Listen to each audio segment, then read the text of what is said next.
Hello बच्चों, स्वागत है आप सभी का हमारी फिजिक्स की ऑनलाइन क्लास में। तो बच्चों, जैसा कि आप देख रहे हो, हम बात कर रहे हैं 11th फिजिक्स चैप्टर नंबर 2। और चैप्टर नंबर 2 में विभव वाला पोर्शन, मात्रक वाला पोर्शन हम पूरा कर चुके हैं। और हम बात कर रहे हैं एरर, त्रुटियों के बारे में। पिछले टर्न पर मैंने आपको कुछ इंपॉर्टेंट त्रुटियां पढ़ाई थी, एक बार मैं आपको दोहरान करा दूं, ध्यान से देखना। मैंने आपको एक तरीका समझाया था कि अगर आपको मैं बहुत सारे मान दूं, मान लीजिए आपने कोई एक्सपेरिमेंट किया और उस एक्सपेरिमेंट में पाठ्यांक आए A1, A2, A3, AN। अब समय का मापन किया होगा तो समय की रीडिंग आई होगी। अपवर्तनांक का मापन किया होगा, अपवर्तनांक की आई होगी, जो भी आपने मापन किया है। तो हम इन सब में से सही मानते हैं औसत मान को। सबसे पहले हम औसत मान निकालते हैं, जिसका प्रतीक मैंने आपको AM बताया था। और औसत निकालना सबको आता होगा। राशियों का योग बटे राशियों की संख्या। औसत मान के बाद एक नाम आया था बच्चों, परम त्रुटि। परम त्रुटि, जिसका प्रतीक मैंने डेल्टा A बताया था। तो मैंने कहा था जितने पाठ्यांक होंगे उन सब में परम त्रुटि निकलेगी। पहला पाठ्यांक है तो इसकी परम त्रुटि डेल्टा A1। क्या? वास्तविक मान माइनस मापित मान। और वास्तविक मान किसे मान चुके हो आप? AM को। और पहले का मापित मान कितना है? A1। इसी तरीके से दूसरे में निकालनी है तो डेल्टा A2 हमने AM minus A2 up to सोन, ये क्रम चलता रहेगा। परम त्रुटि निकाला सीखा। फिर एक नाम और आया था, याद करो, माध्य परम त्रुटि डेल्टा A का बार।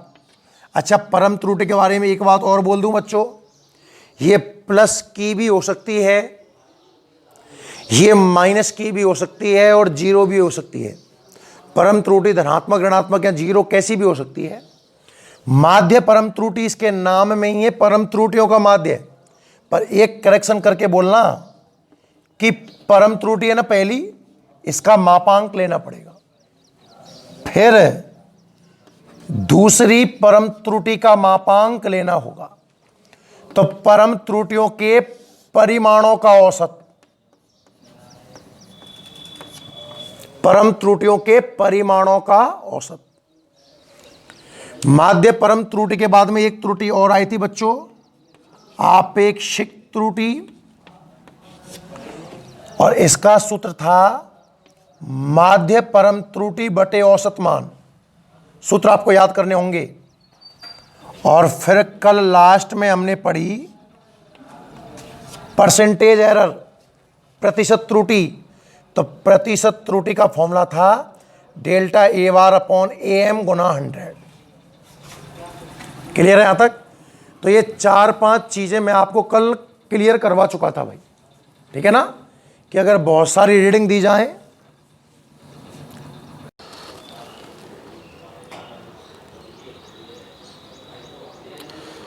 ठीक है ना भाई।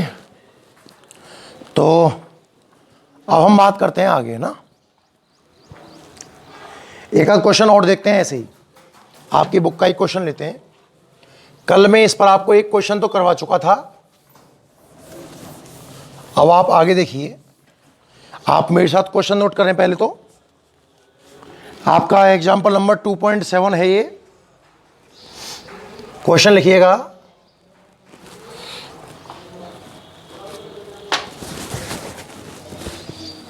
क्वेश्चन लिखिए, एक सरल लोलक का, एक सरल लोलक मतलब पेंडुलम का दोलन काल ज्ञात करते हैं। दोलन काल ज्ञात करते हैं। हमने लोलक का टाइम पीरियड ज्ञात किया है, जिसके पाठ्यांक जिसके जो रीडिंग आई है कौन कौन सी हैं बच्चों? 2.63 second, comma 2.56 second, comma 2.42 second,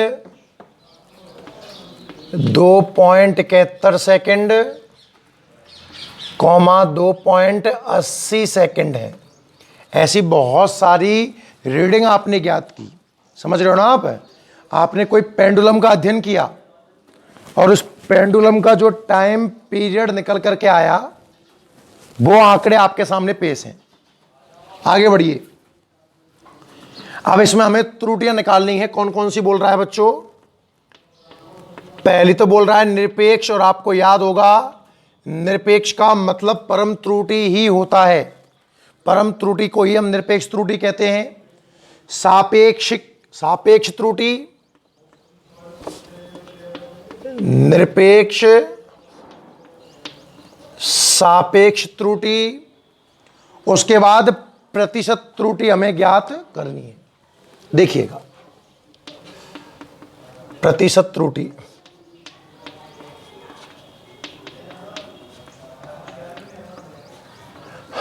बढ़े आगे, अच्छे से देखना ध्यान से। बच्चों आपको बहुत सारे पाठ्यांक दिए हुए ना टाइम पीरियड के। अब देखो बुक में से टी मान के किया है क्योंकि समय को हम कैपिटल टी से रिप्रेजेंट करते हैं। आप A1 A2 से करते आए हो, A1 A2 मान लो। चाहो तो आप टी से भी कर सकते हो। टी से करके देखें, मतलब आपको T1 का मान, पहली रीडिंग को आप T1 मान लो बच्चों, तो T1 का मान है 2.63 सेकेंड, सेकेंड लिख रहा हूं मैं। T2 2.56, T3 2.42, T4 2.71 और T5 2.80।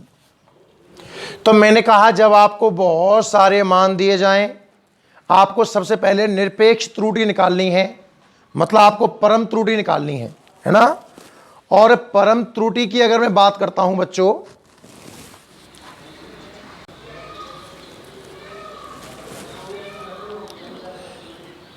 तो जो परम त्रुटि है इसका एक सूत्र है क्या? वास्तविक मान माइनस मापित मान।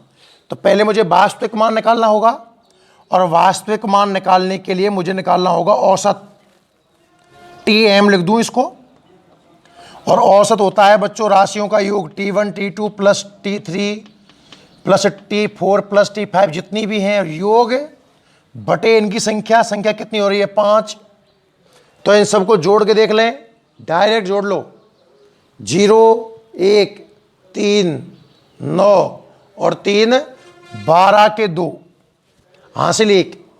0 1 3 9 और 3 12, सही है भाई, हासिल 1। 8 और 1 कितना हो गया? 9।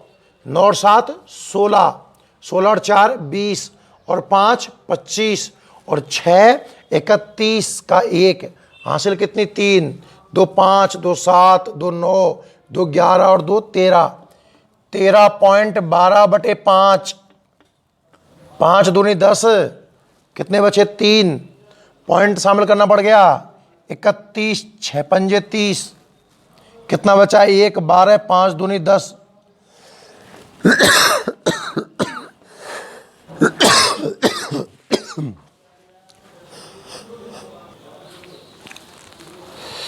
ठीक है ना। तो हमने सबसे पहले औसत मान निकाला, ये आ गया कितना? 2.624। अब एक यहां समझने वाली बात है कि आपकी हर एक संख्या में पॉइंट के बाद 2 अंक हैं। आपकी हर एक संख्या में पॉइंट के बाद 2 अंक हैं। आपको भी 2 ही अंक लेने चाहिए। पूर्णांकन करेंगे, जिस अंक को हटा रहे हो बच्चों उसे देखो 5 से बड़ा है छोटा है? छोटा है, बिना परिवर्तन के हट जाएगा। वैसे मैं पूर्णांकन करना आपको इस चैप्टर में आगे सिखाऊंगा। औसत निकाल लिया। अब हम बात करेंगे निरपेक्ष त्रुटि की। निरपेक्ष त्रुटि बच्चों, ये त्रुटि हर एक पाठ्यांक में अलग अलग आएगी। पहले पाठ्यांक में जो त्रुटि आएगी उसको डेल्टा T1 नाम दिया जाएगा। दूसरे में डेल्टा T2 नाम दिया जाएगा, तीसरे में डेल्टा T3, चौथे में डेल्टा T4 और पांचवें में डेल्टा T5। और सूत्र क्या होता है आपको याद होगा, वास्तविक मान Tm, मापित मान T1, Tm minus T2, Tm minus T3, Tm minus T4, Tm minus T5। औसत मान कितना निकल के आया आपका? 2.62।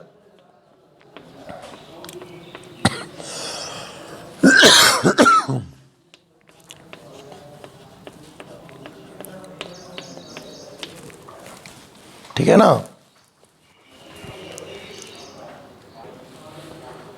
तो इन सब में से अब प्रत्येक मापित मान को माइनस करके देखिए। पहला मापित मान कितना है? 2.63। दूसरा कितना है? 2.56।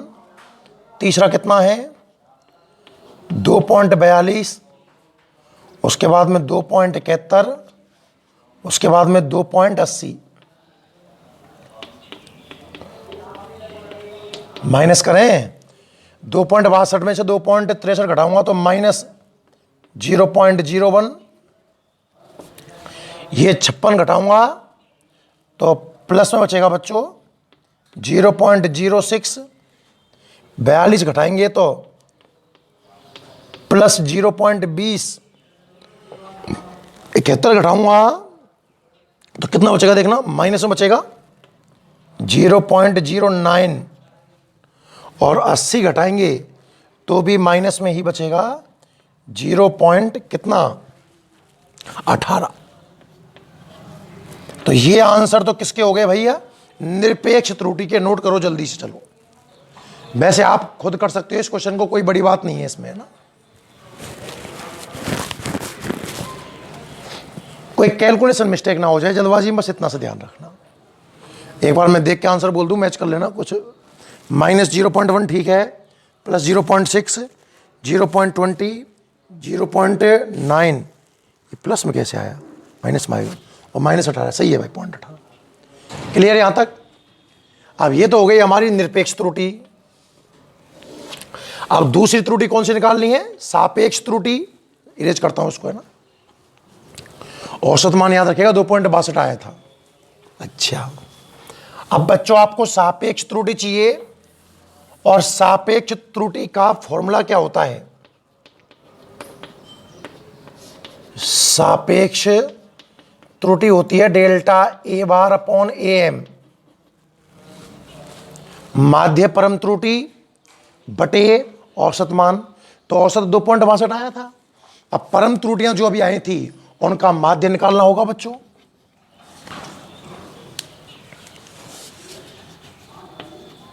डेल्टा ए का बार, इसका सूत्र क्या है बच्चों?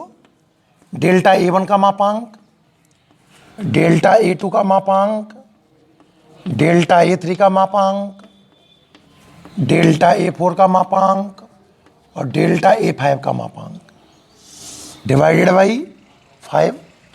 तो देखना कौन कौन सी आई थी। पहली परम त्रुटि माइनस 0.1 थी, परिमाण लिखूंगा तो प्लस 0.01। दूसरी 0 परिमाण लिख रहा हूं केवल 0.06। तीसरी 0.20।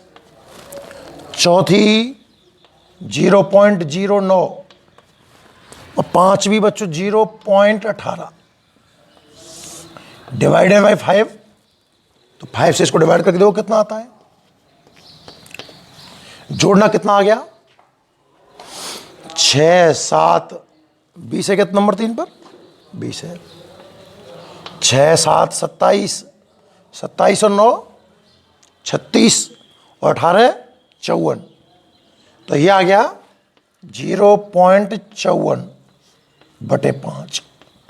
0.108 चेक करिएगा भाई एक बार। डेल्टा ए बार जो निकल के आया बिल्कुल। और अगर पॉइंट के 2 अंक रखना है तो पूर्णांकन करना होगा। 8 को हटाना है, 5 से बड़ा है इसलिए 1 अंक बढ़ जाएगा। तो 0.1 और 0 में 1 अंक बढ़ाएंगे तो 0 से 1 बड़ा क्या होता है? 1। 0.11 डेल्टा ए बार निकल के आया। पर बच्चों आपको तो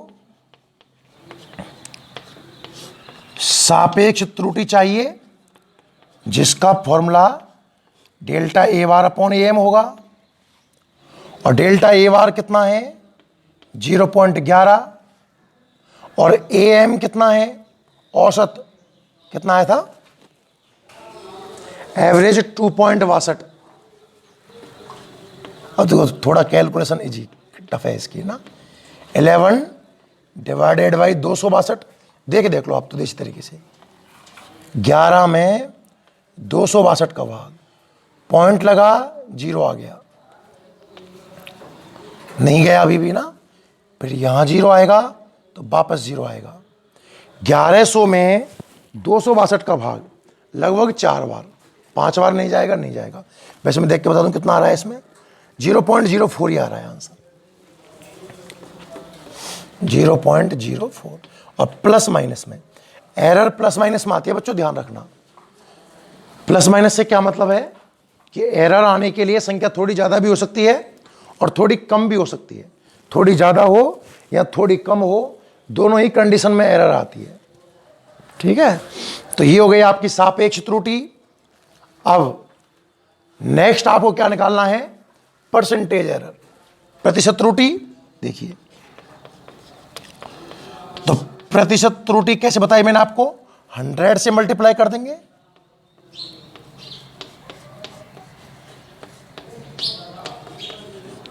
चार % आपकी एरर।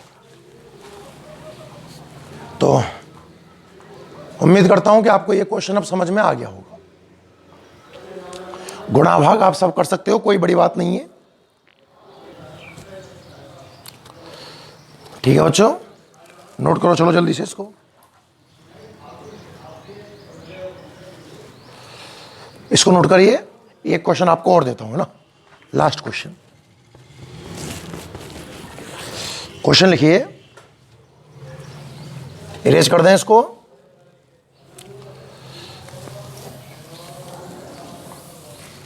अगला क्वेश्चन आप नोट करें ना, जिन्होंने नहीं लिखा है वो लिखते रहे वहीं से, मैं आपको अगला क्वेश्चन लिख दे रहा हूं।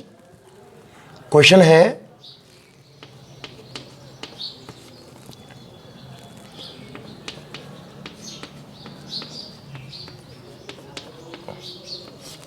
एक तार के व्यास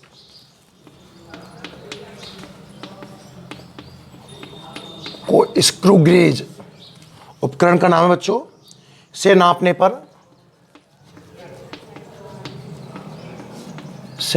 पर निम्न पाठ्यांक प्राप्त होते हैं। आपने तार का व्यास नापा, व्यास नापने की एक डिवाइस है जिसका नाम है स्क्रू गेज। रीडिंग कौन कौन सी, हमें तो मतलब रीडिंग से है, 1.328, 1.330, 1.325, 1.326, 1.334 और 1.336 सेंटीमीटर। क्लियर है? अब आपको कुछ क्वेश्चंस के जवाब देने हैं। फर्स्ट क्वेश्चन है व्यास का माध्य,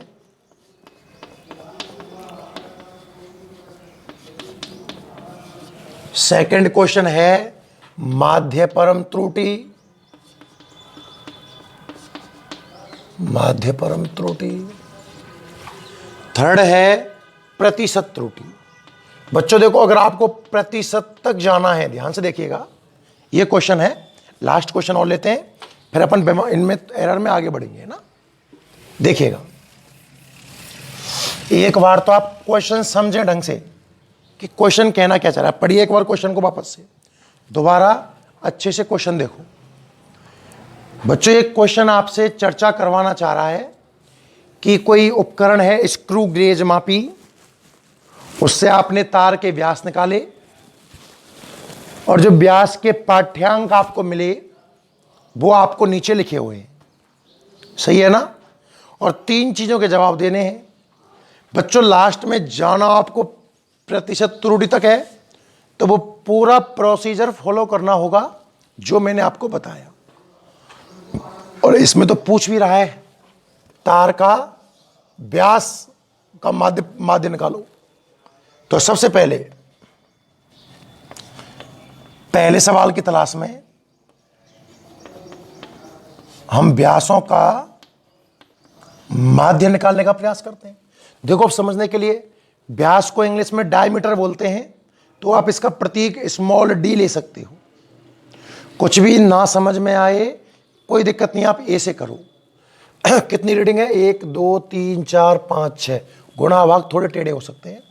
तो माध्य क्या होगा? A1 प्लस A2 प्लस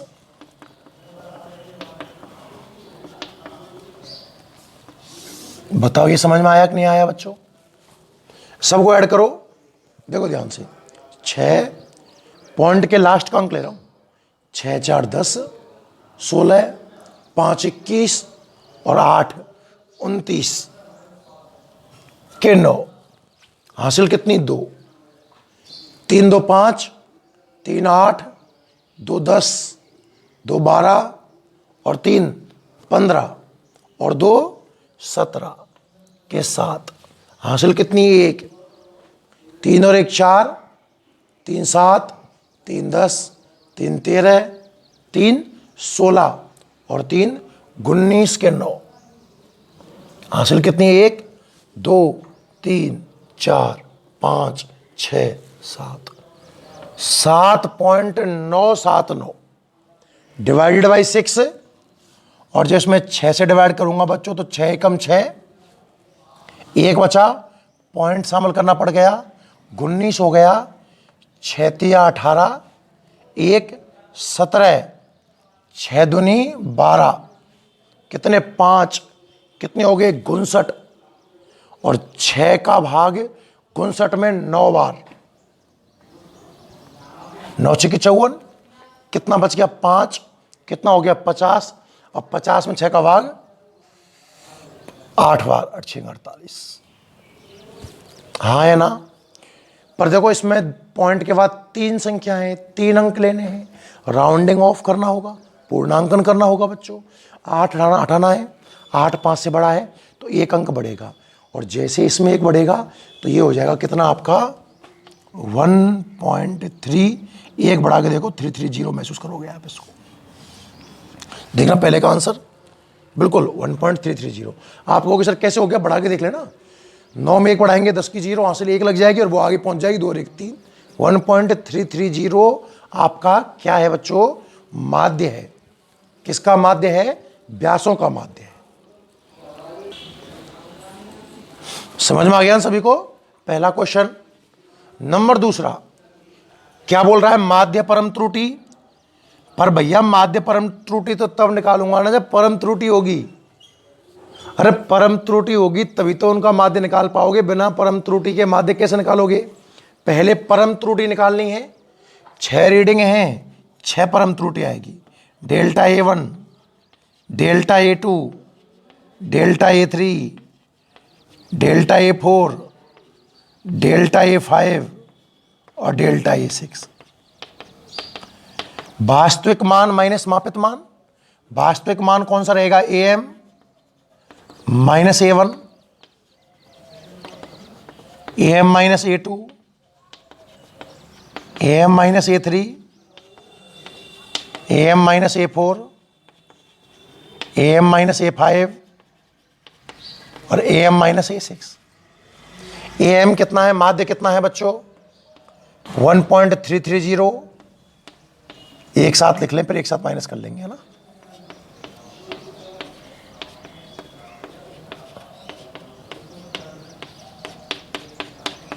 इनमें से ये रीडिंग माइनस करते जाएं। पहला 1.328 माइनस करना है, 1.330 माइनस करना है, 1.325 माइनस करना है, 1.326 माइनस करना है, 1.334 माइनस करना है, 1.336 माइनस करना है। माइनस करें। अब देखो 1.330 है, ये 328 है, तो नेगेटिव में आने वाला है 0.002।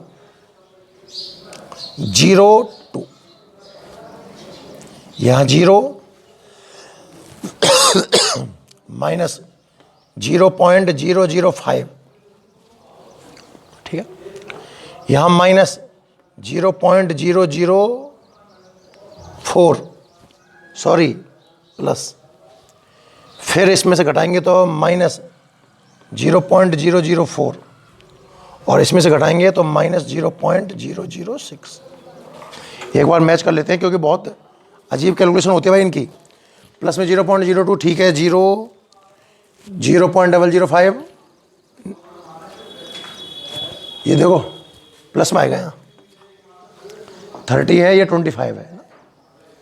नंबर 4 प्लस में 5, 4 माइनस, ठीक है, ओके, बिल्कुल सही है। ये तो परम त्रुटियां आई हैं। अब इसके बाद आपको तो डेल्टा ए बार निकालना है, माध्य परम त्रुटि। तो सूत्र क्या कहता है कि सबसे पहले जितनी परम त्रुटियां हैं उन सब का माध्य लो।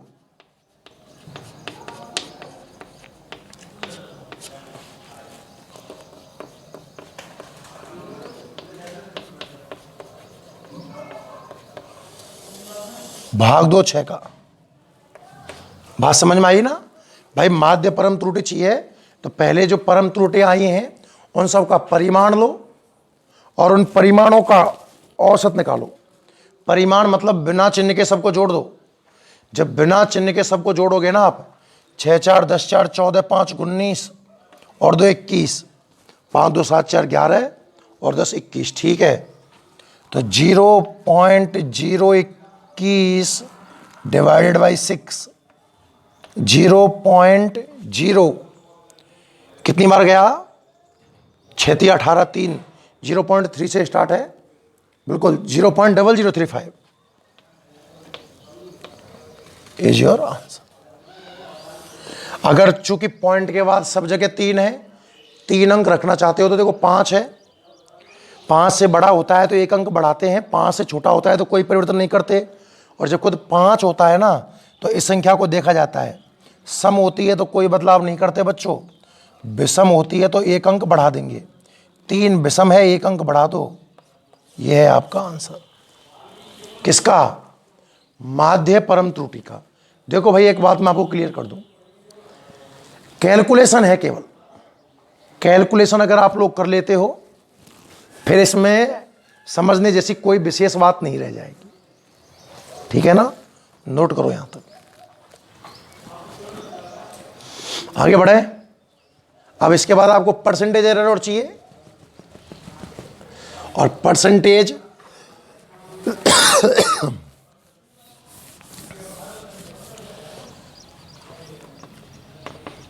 प्रतिशत त्रुटि का सूत्र आपको पता होना चाहिए। डेल्टा ए बार बटे ए एम गुणा 100। तो डेल्टा ए बार कितना आया भाई? अभी आपने निकाला 0.004। माध्य कितना आया? 1.330 गुणा 100। देखो पॉइंट से पॉइंट खत्म हो जाएंगे, ऊपर बचेगा 400 और नीचे 1330, पॉइंट काट देगा। और जब 40 में आप 133 का भाग दोगे,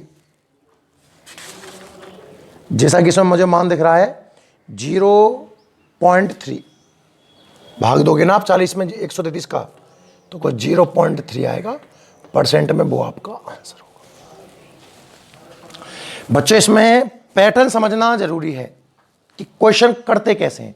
अब क्वेश्चन कितने ही हों उस बात से कोई फर्क नहीं पड़ेगा। आज की इस वीडियो में यहीं तक देखेंगे, बाकी फिर और इंपॉर्टेंट पार्ट इसका कल अपन स्टार्ट करेंगे, ठीक है? आप नोट कर लें ये सब, बाकी फिर कल मिलते हैं।